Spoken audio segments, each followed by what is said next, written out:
ఇక్కడ ఇప్పుడు రెమిటెన్సెస్ పరిస్థితి ఏంటి అనేది ఒకటి ఉంది. ఇప్పుడు చాలా ఈ మొన్ననే ఏదో రికార్డ్ ఏదో న్యూస్ కూడా చదివాను నేను గ్లోబల్ రౌండప్లో ఇక్కడ డిస్కస్ నేను కొంచెం సర్ప్రైజ్ అయ్యాను. 140 బిలియన్లో 40 బిలియన్ అమెరికా నుంచి వస్తున్నాయండి. 40 బిలియన్ అని చెప్పి చదివాను. నేను ఇంకా వెరిఫై చేయలేదు కానీ 140 బిలియన్ మొత్తం అసలు సర్ప్రైజ్ అయింది ఏంటంటే అత్యంత ధనిక దేశం. మనం చైనా అయితే సెకండ్ హైయెస్ట్ అని అనుకున్నాము, ఎకానమీ ఉన్నది.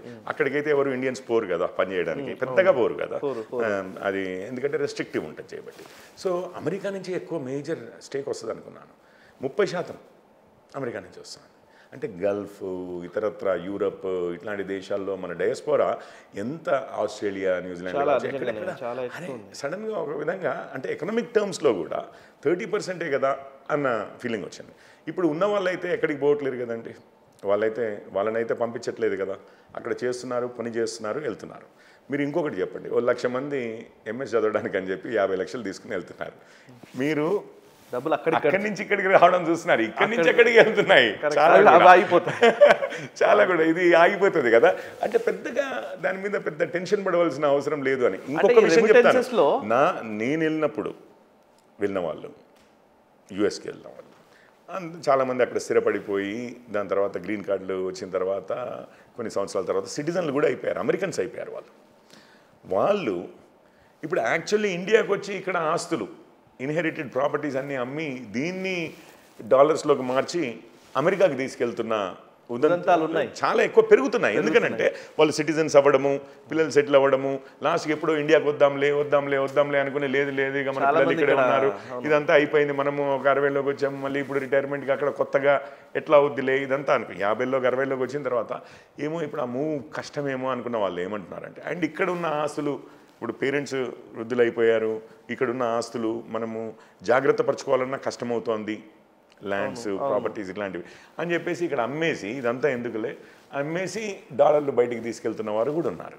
సో ఈ రీపాట్రియేషన్ కూడా జరుగుతోందండి. అండ్ మనం ఎడ్యుకేషన్ కోసం స్పెండ్ చేస్తుంది జరుగుతుంది, రైట్. అండ్ అక్కడి నుంచి రెమిటెన్సెస్ వస్తున్నాయి. చాలా మంది పొలిటీషియన్స్ అది వేరే విషయం అనుకోండి. అయితే నేను అనేది ఇప్పుడు H1Bలు అయితే ఇప్పటివరకు ఉన్నవారైతే అక్కడే ఉంటున్నారు.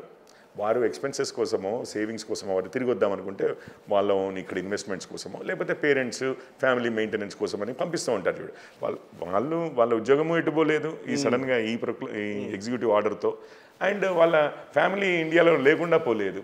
సో ఆ రెమిటెన్సెస్ కంటిన్యూ అవుతాయి. ఏమైనా చిన్న మైనర్ బ్లిప్ కొత్తగా వచ్చే వాళ్ళు అక్కడ జాబులు తీసుకొని వచ్చే వాళ్ళు ఉన్నారు చూసారా, వాళ్ళు తగ్గడం వల్ల ఫ్యూచర్లో కొంచెం తగ్గుతుంది కదా. కాకపోతే ఈ టాలెంట్ అంతా ఇక్కడ మిగిలిపోవడం, అండ్ మన దగ్గర గవర్నమెంట్ ఈ రెగ్యులేషన్స్, ఇప్పుడు స్పేస్ ఓపెన్ చేసామండి, డిఫెన్స్ సెక్టర్ ఓపెన్ చేసామండి. మొన్న మీరు ఆపరేషన్ సింధూర్ అప్పుడు చూశారు లోకల్ టాలెంట్ కూడా ఎంత ఇది చేసింది అనేది, అంటే ఎంత కాంట్రిబ్యూట్ చేసింది అనేది.